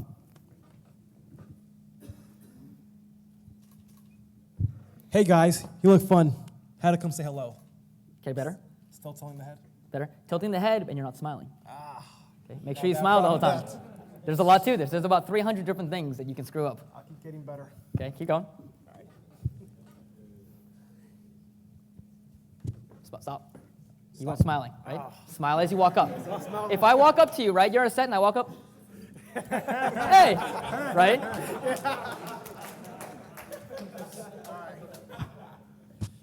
Hey guys, you look fun. Had to come say hello. Much better. Good job. Thank you. Okay. If you guys haven't done this, if you haven't gone through these drills where someone picks apart all these little things, you make those same mistakes over and over and over again. And one of the big problems is that the longer you're in field, the more they become bad habits. The more someone else later on down the line has to be like, you have 18,000 bad habits. Now you've got to correct them. The hardest guys for me to work with are guys that have been in field for 2 years without training, because they've been making the same bad habits over and over and over. And when I tell them, stop that walk, they can't do it because they've been doing it over and over and over again. It's a bad habit. All right. Okay, your turn. Same thing? Yeah. Okay. So go over it with me, the verbals. Hey, guys. Hey guys. You look fun. You look fun. Had to come say hello. Had to come say hello. Cool. Hey guys. How's it going? You look fun. I had to come say hello. Okay. Not bad. Okay, here's the thing. When you came in, your body rocked like this as you came in. All right. You were a little bit fast. The verbals, you started to throw in filler words. Right? And when you walked up, you didn't have a big smile on your face. It didn't look genuine, like you actually wanted to meet us. Okay. Try. Hey guys. You look fun. I had to come say hello. Okay, better? You're still moving your head. Okay. You're doing this. Okay. Make sure that when you walk in, you stop as you start your verbals. So in other words, don't start your verbals here. Stop as I'm starting the verbals. I know. Say that 3 times really fast. Okay. When you walk up, remember that we're not facing you. We're like this. Okay, yeah. So you're going to keynote to get our attention, right? And then start talking. If you start talking back there, we don't know who you're talking to. Okay. Hey guys. You look fun. I had to come say hello. Okay, better? But you're not smiling. Not smiling, yeah. Okay. Also, make sure that you don't do the ninja move, right? So like I was here, my field of vision's here, and you're here, and all of a sudden it's like, boom. Okay. Okay. So come like around more. Sort of. If you're coming from there, simply go this way and then this way. This way and then this way. Yeah. Okay. So. Right. Hey guys, you look fun. I had to come say hello. Okay, slow it. That the ninja move is coming around not because you're cutting through, because you're going in really fast. Okay. So slow it down so it's a gradual thing. Okay. Hey guys, you look fun. I had to come say hello. Slow down. Okay. One more time. Hey guys, Smile. you look fun. Smile. I had to come say hello. Okay, try again. Smile. You got to come in like you just won the lottery, dude. Okay. You got to come in like you're having the time of your life. Woo! Yeah. Hey guys, you look fun. I had to come say hello. Slow down. Okay. Slow everything down. Do everything in half speed. All right. So like walk like you're a zombie. Like walk like super slow. And to you, it'll be like, this is retarded. But to us, it'll look normal. Matrix. Yeah. Yeah. Hey guys, you look fun. I had to come say hello. Okay, that to me, from my perspective, wasn't that weird. It probably looked retarded to you, but for me, it wasn't that weird. Okay, it was semi-normal. It was like you're just kind of moseying through, but it wasn't as weird as it felt to you. Okay, try one more time. Hey guys, you look fun. I had to come say hello. Okay, slow your verbals down. Okay. Do that and smile bigger. Smile bigger. Hey guys, you look fun. I had to come say hello. Slow your verbals down. Smile bigger. Smile bigger. All right. But the walking's okay now, right? Little better. Little Put a better. little bit more purpose in your step. So instead of moseying like this, right, put a little more purpose. Even if you're at the same speed, there's purpose to that. Okay. Okay. Hey guys, you look fun. I had to come say hello. You're not smiling. Okay, try again. It'll work. It'll work eventually. Hey guys, you look fun. Okay, I had to come say hello. Stop. Okay, your kino can't be telegraphed. So if you're, step back here.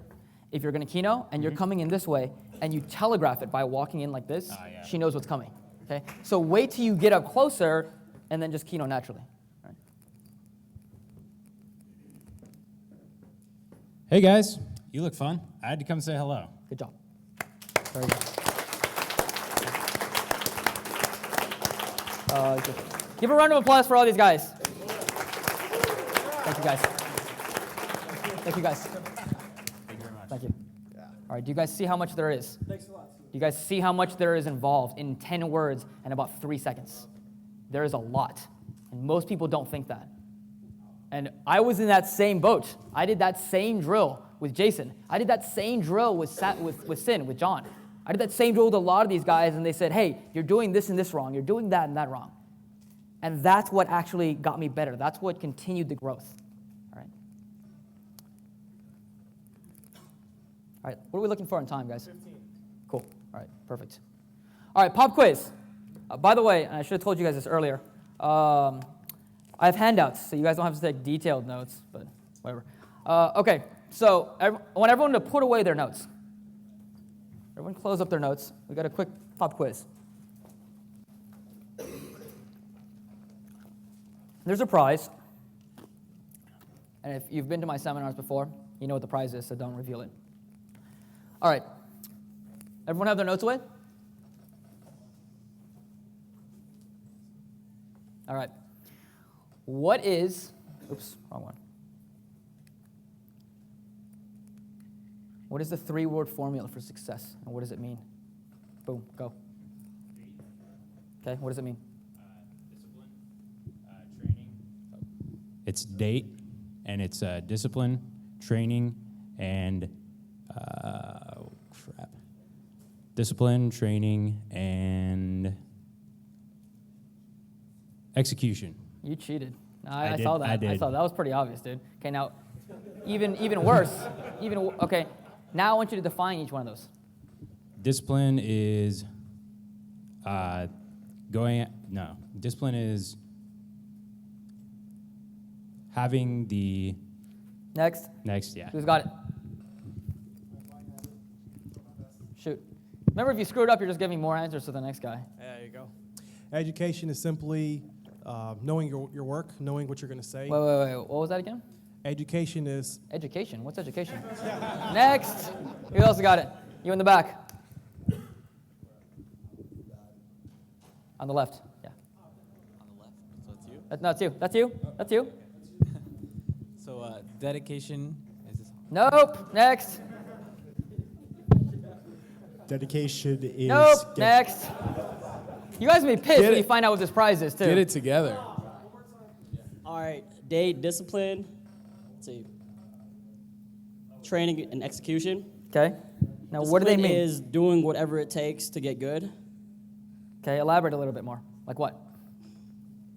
like being able to build a stack, learn the structure. Okay. What's the P word? P word. Don't Practice. say pussy either. No. No, keep going, you're there. Okay. Oh, what else do you want me to say? What do you do before you execute? What do you do before you go out? You practice. And you, You rehearse. You prepare. there you go. Okay? All right, now what's the next thing? What's training? Why is training important? Because you want to hone your skill set. What is training? Define it for me. Find training. Rehearsing, preparing yourself. You got one more shot. What's training? Damn it.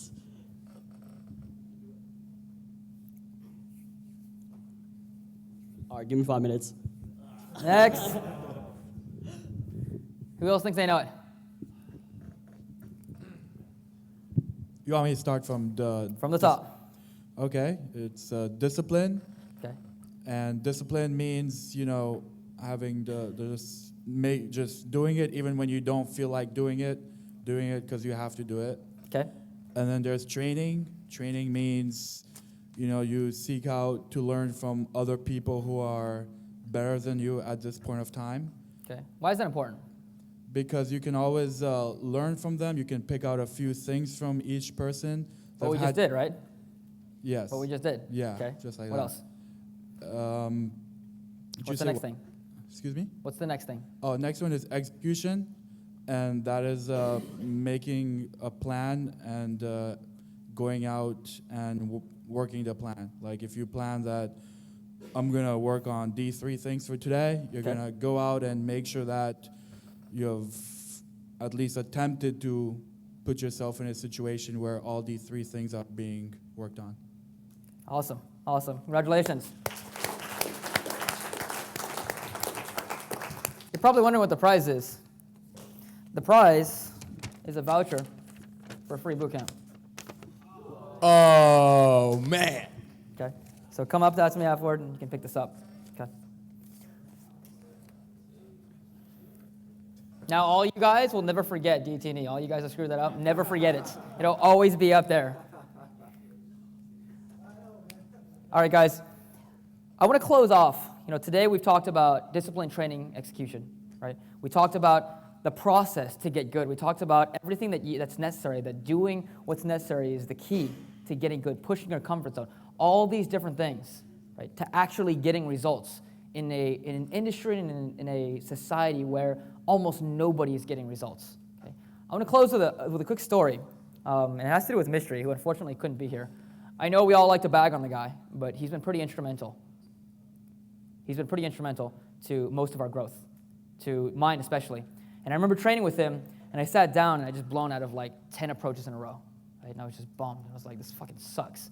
And I was like, I can't even do it with your training, with like your help next to me. And he said, dude, he's like, you're just starting out. He's like, the funny thing is what you don't realize is that this game is 50 times tougher than you think it is right now. And I was like, awesome, that's really, really encouraging. And he said, no, he continued, and he said, what you also don't realize is he says that it's 50,000 times more rewarding. And once I achieved that point, he was absolutely correct. And some of you guys that may not have achieved that point yet, I want you to keep that in mind every time you're going through that pain period. Every time you're going through that pain period where you're like, this fucking sucks, I'm not getting results, I'm doing everything that I'm supposed to be doing, and it's not coming, it will come. You just have to follow the correct principles. You have to follow DT&E. And when you do that, you will achieve that success. All right? It's a pretty big honor, actually, to be up here speaking in front of you guys. It's like I said, with the whole guru thing. And it's a pretty big honor, especially to be speaking to you guys alongside guys like Savage, alongside like old timers, like OGs, like guys that trained me, guys like all the guys that spoke up here that I've learned from. Right? It's such a great honor because it wasn't that long ago that I was in your chair. Okay, and like Sykes said, I want you guys, I want the next speakers here to be from this crowd. I don't want you guys to be another statistic in the terms of 80% dropout rate, 90% dropout rate. I want you guys to work on your game, to develop yourself as a person, and to be up here next year, right? You guys can all do it. It just takes some hard work. It takes discipline, training, and execution. All right, thank you guys.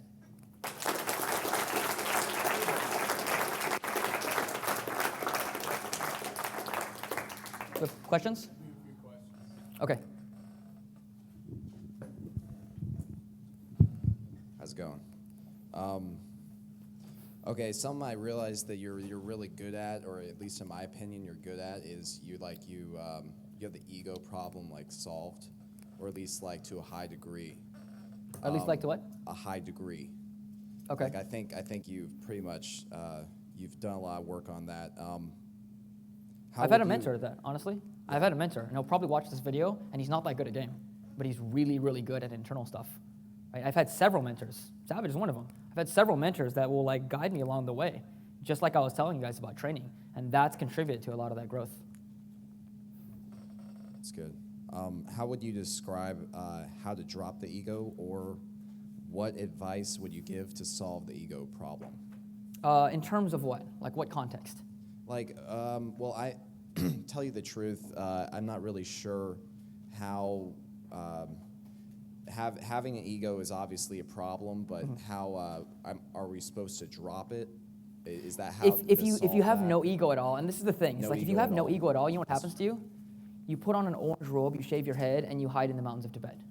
That's what happens to you, right? Okay, For the most so- part. If you have zero ego. Nothing in the extremes is ever good, right? Right. In my experience, and remember that like I've learned from all these different guys that are just experts in this, and those are the guys that I ask the same question to, like how do I reduce or minimize the ego, right? One of the big things is, remember that your ego is your self-concept, and the more flexible and fluid your self-concept is, the less your ego has an effect on you. The more you focus on I am who I am, and even to the extent of positive affirmations, but the moment that you start to take everything around you, right, and say that like I am who I am, and I'm working on improving myself, but I'm not validated by other people or other things. And I know that's like wishy-washy, and it's like that's a lot easier said than done. But over and over and over, when your life experiences reflect your beliefs, you start to change your beliefs, that's when you start to say, hey, this is me.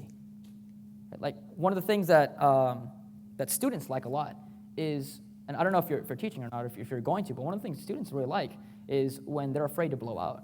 And I tell them, watch, I'll demo blow out for you. I'll go in and I'll get blown out. Because it doesn't matter. I don't care. And even when I do a legit demo, I might blow out. Sometimes it happens. It happens to all of us, and don't believe anybody who says they never get blown out. It's just a par for the course. Hopefully it doesn't happen when I'm doing a demo, but sometimes it does. And if it does, if it's going to happen, I'll tell the student, that's what happens. Sometimes it happens. Okay? And so kind of accepting that you're always growing and that your self-concept isn't rigid. It's always fluid. When guys say like, oh, that's not me. I'm not that type of person. I wouldn't do things like that. That's a rigid self-concept. And guess what happens on a rigid self-concept? It doesn't flow. It doesn't change.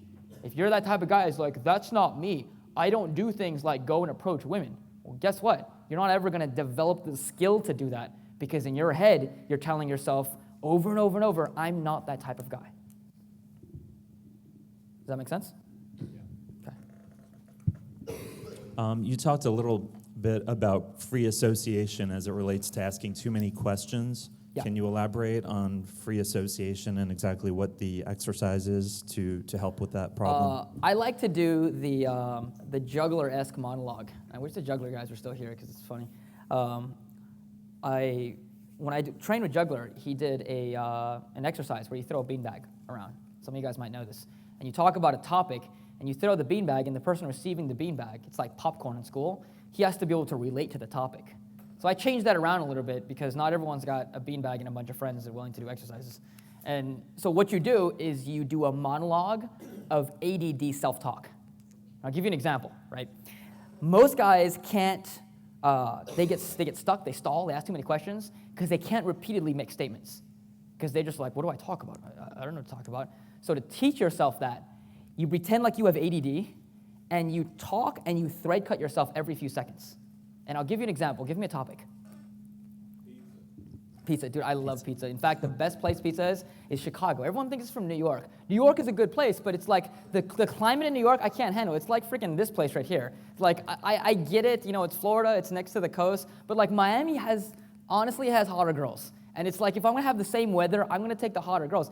It's a lot like LA. LA has hotter girls, too. Everyone thinks the bitch shows are higher, but they're not really. Like, it's about the same from LA, Miami, or whatever. And really, girls are girls. And when you're friendly, they're friendly back. You know, it's all about the fundamentals. And that's what I talk about. I talk about the fundamentals. And in my boot camps, I talk about the fundamentals. And I have a lot of fun on my boot camps because it's a really cool thing. I get to change people's lives. And that's why I do what I do, because I like to change people's lives. Okay, I'm saying that intentionally fast, right? And I'm saying that ADD, and it sounds ridiculous. It sounds crazy. But if you can't do that, then you can't do it in slow motion, in set, when you're talking about things and free associating. All I'm doing is I'm free associating. I took pizza, and I said, what do I think about pizza? I played the game? The word association game. Right? Pizza, I think of Chicago, and I think of New York. Chicago's way better. It's deep dish. So I talked about Chicago. Then I was like, oh, no, I'm going to jump to New York, because it's better than New York. But I like New York. New York's a good place because I teach boot camps there. It's a fun place. But the weather is shitty, kind of like Florida, right? Florida's really humid, but I like Miami better. Miami's a lot like LA, right? I'm continually doing it like a spider web. I'm threading off into different things. That's how you never run out of things to say. Now, you do that drill alongside automating your verbals, and you will never run out of things to say. Because even when your stack eventually runs out, which it will, you'll have that drill to continue to have things to say. Make sense? Awesome. Wrap it up. All right, guys. Thank you very much.